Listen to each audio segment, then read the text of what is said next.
This is Saving Connor by Lightning on the Wave. Read by Alex Kaguchi. Brought to you by fanfiction.net and Hypotenuse House Publishing. Interlude. Concerned Relatives. December 24th, 1991. Dear Harry, it's so lonely here without you.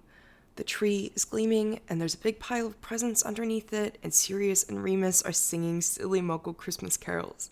But I still wish you were here. Did you really have to go to the Malfoy's house? I could have had Hermione look in the library to see if there's a way to remove life debts without killing the other wizard. I bet there's a way. I'm sorry about all the howlers Dad and Sirius sent you. I think it was awful of them, and I made them promise to apologize.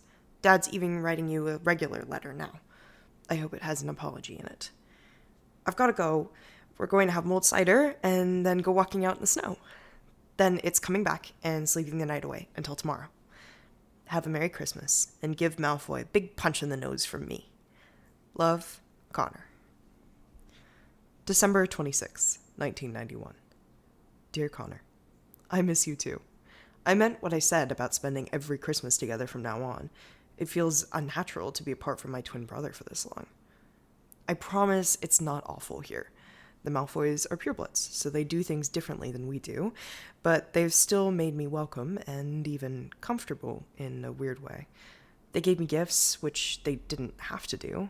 They haven't said anything disparaging about Mother or Father, and Draco and I play in the snow all the time. You ought to see Draco when he has snow in his hair. He's really just a normal kid, Connor. You ought to get to know him when we're back at school. Mrs. Malfoy is very cool and proud and elegant, and one of the most beautiful women I've ever seen. I've treated her like I would one of Sirius's relatives. She seems to accept that, even appreciate it. Mr. Malfoy has also made me welcome, though he's even more reserved than his wife. That's all right.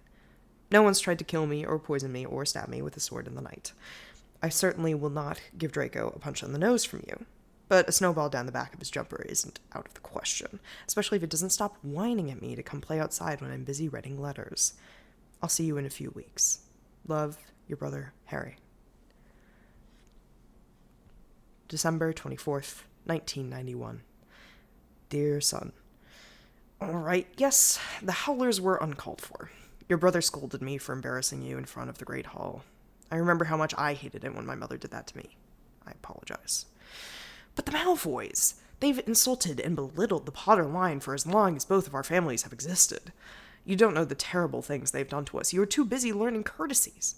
I suppose the courtesies are important now, since they're helping you survive there.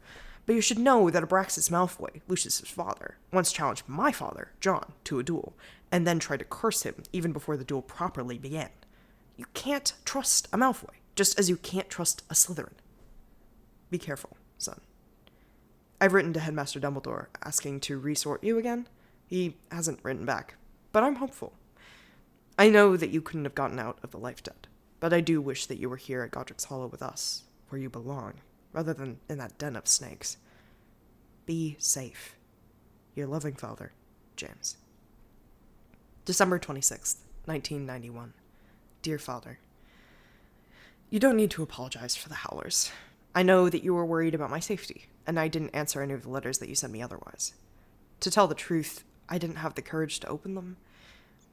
I knew what they would probably say, and I knew I could not change the circumstances of the life debt, and had to come with Draco anyway.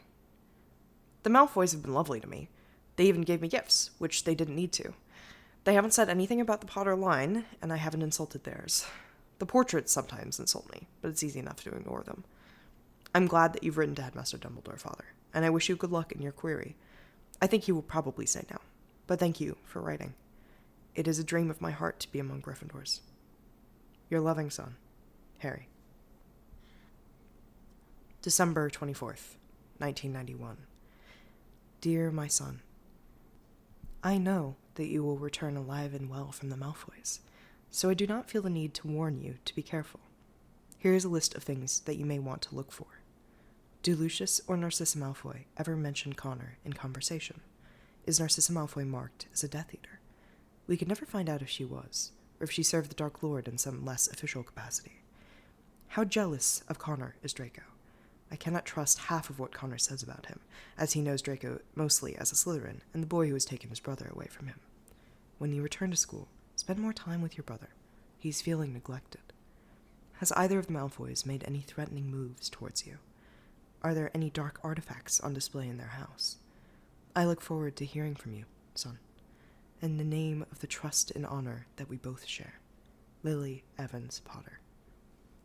December 26th, 1991.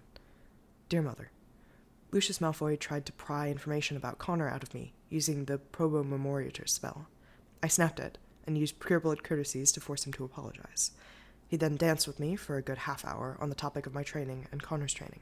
I managed to hold him off this time, and I do not believe that he discovered anything important. Mrs. Malfoy hasn't mentioned Connor at all. I've seen Mrs. Malfoy's arms on several occasions as she plays the piano. She bears no mark.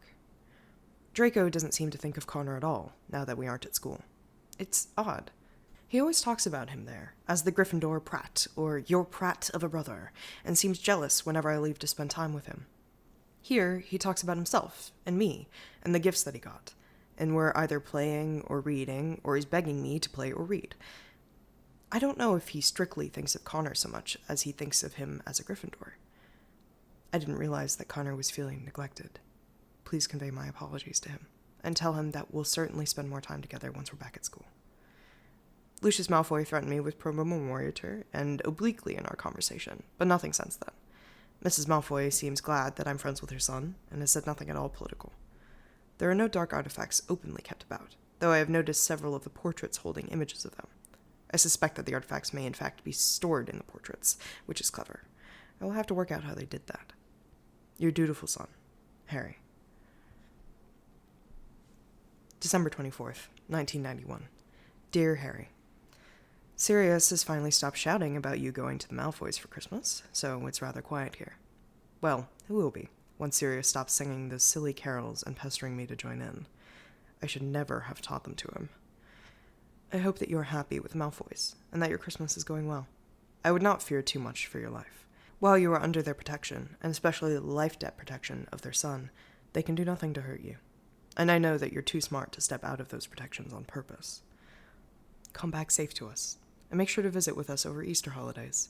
It seems too long since I've seen you, and I'm not used to the noise that just one little boy makes around here. I need two. Love, Remus Lupin. December 26th, 1991. Dear Remus, thank you for writing to me. You didn't have to. I'm glad that Sirius is reconciled to it now, and sorry that he was upset. Please apologize to him for me. I know that he hasn't written me a letter because it would be like admitting he was wrong, but you don't have to say that part. The Malfoys have been a pureblood wizarding family.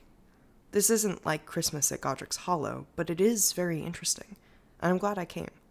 I have learned many fascinating things to tell you over Easter holidays, which I will certainly spend at home, which is my proper place. Love, Harry. Thank you for listening to Interlude, Concerned Relatives. Listen in next time for Chapter 17, Between Brothers.